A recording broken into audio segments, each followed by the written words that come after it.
I once dreamed of becoming a broadcaster. But I was not able to pursue that path. And even though I could not continue that dream, I still carry that dream in my heart as an inspiration.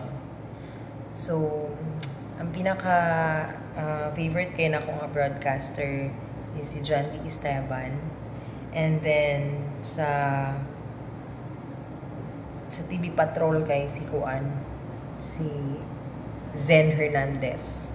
So, ano. And then nagaanta mong sample. Okay. So, here it goes.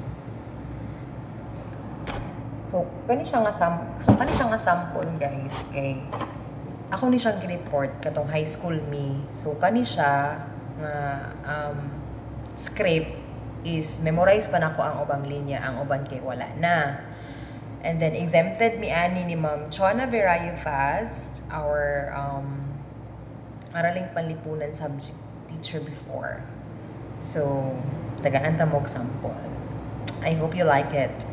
Okay. Nagpapalusot lang ang mga rebelling New People's Army o NPA sa Cordillera Region matapos itong tumaging makilahok sa local na peace talks kaugnay na isinusulong na kapayapaan ng pamahalaan. Ito ang naging reaksyon kahapon ni Armed Forces of the Philippines spokesman Brigadier General Domingo Tutaan, kasunod naman ang pahayag ng NPA Rebs na hindi na nila nais makilahok sa local peace talks. Nabatiin na ikinatwira ng NPA ang airstrike operations ng militar sa mga kampo sa Abra, kung saan sinabi ni Brigadier General Hernando Iribiri ng Army's 53rd Infantry Brigade ay bahagi lamang ng propaganda ng mga rebelde. Ipinaliwanag pa ng opisyal na hanggang sa kasalukuyan ay patuloy pa rin ang paglabag ng NPA sa karapatang pantao na ginawa naman itong pag-atake sa dual plantations sa Bukidnon. Pananambang sa convoy ni Mayor Ruthie Gingona, panggugulo at pananambang sa Negros Occidental at iba pa. Gayunpaman, sinabi ni Tutaan na positibo ang AFP na kung uupo sa negotiating table ang NPA ay may susulong ang minimitiing pangmatagalang kapayapaan. Mula dito sa Laguna, Kenny Montisilio, ABS-CBN News. And then, a Cebu Pacific landing announcement, okay? Sana yun.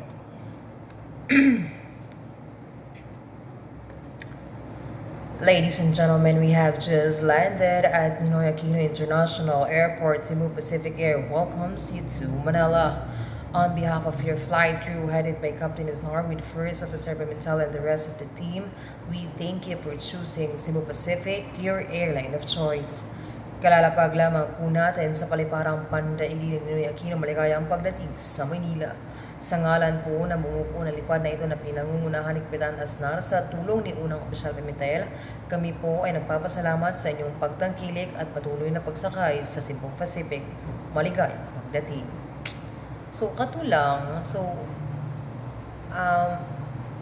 Passion na ako sa una kanang masig report, mag-atubang sa salamin sa among balay nga murag masakpan na lang ko sa akong papa, tapos maingon siya nga ano daw gatabi kuno ko sa atubangan sa salamin. And then pero di magud ako kabata pa ato nga time, guys. And then murag 14 years old pa ako nag-graduate og high school. Unya wala kato nga time kay wala mi paryente sa Davao. And then kanang mahadlok po siguro akong papa ato. So sa digos ko nag-school, sa digos ko nag-graduate og college. And then dili kuan ay hindi noon pod kanang at least na ay nahuman, diba? So pero naagid gihapon sa ako ang kaugalingon nga gusto i-pursue ang